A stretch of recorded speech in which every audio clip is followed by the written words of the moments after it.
1. The Midnight Snowmobile, a welcome package turned nightmare. When you are freshly out of a divorce, a getaway feels like a lifeline. This was the case for a man who had just ended his marriage 6 months prior. His girlfriend, Christina, suggested a trip to a remote lake house in upstate New York to clear his mind and find some peace. The location was perfect, surrounded by snow-covered trees and a pristine lake. It promised solitude, something he desperately needed. The house itself was modern yet cozy, right on the lake's edge. The property was isolated, with only a few other houses scattered along the shoreline, most of them empty at this time of year.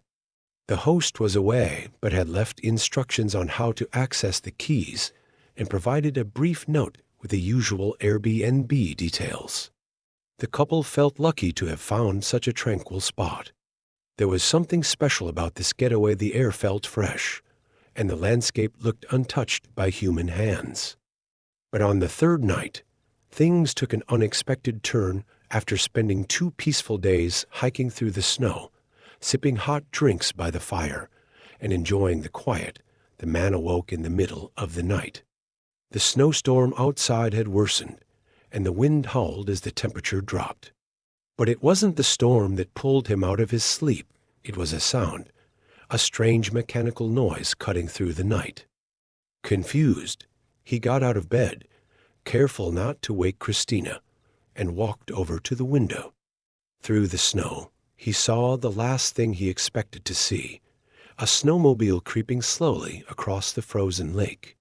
The visibility was poor due to the snowstorm, but he could make out the figure of the driver.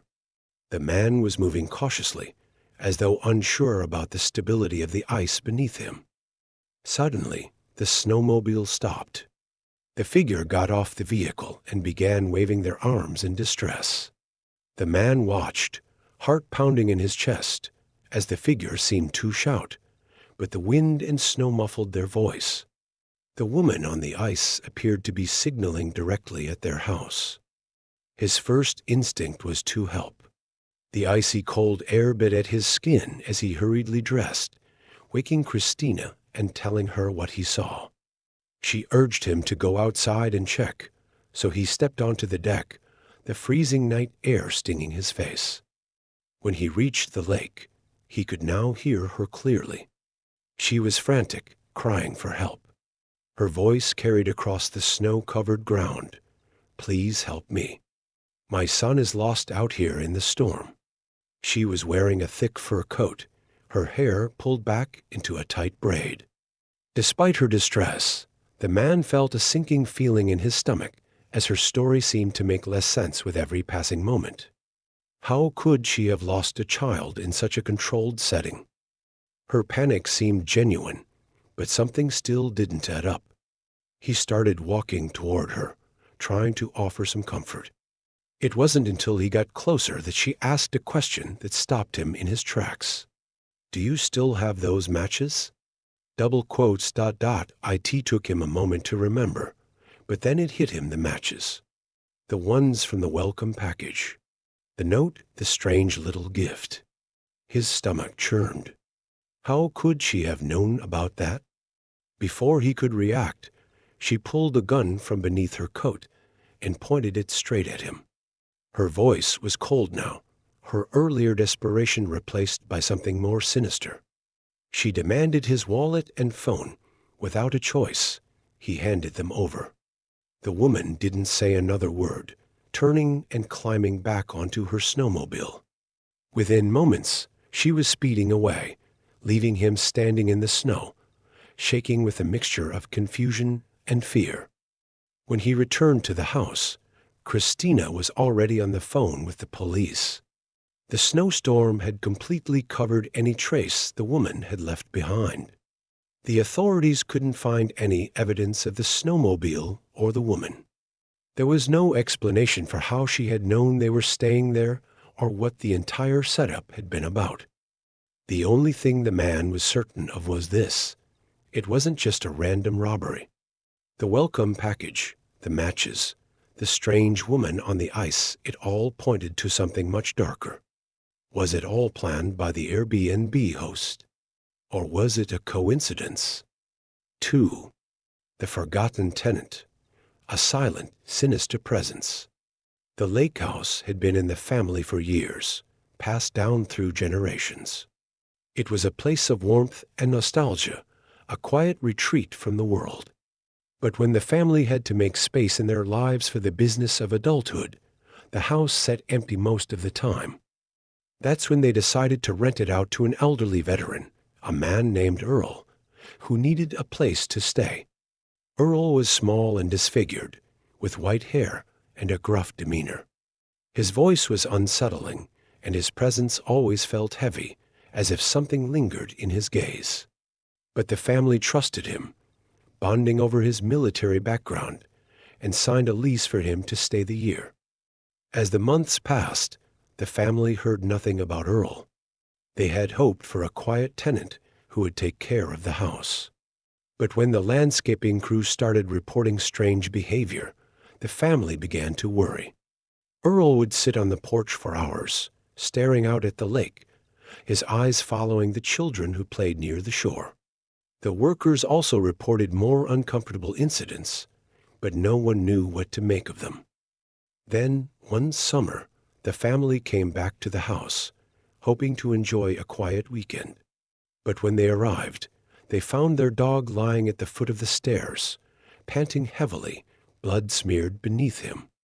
Panic set in, and they quickly checked the house. The attic hatch was open, and they could hear a faint sound from above. The truth was far worse than they could have imagined. Earl, the man they had trusted, had been hiding in the attic. When the family finally discovered him, he was severely injured, his hands shaking as if in fear or madness. They called the police, but what they found was disturbing. A man broken by time, his intentions unclear, but his presence unmistakably wrong.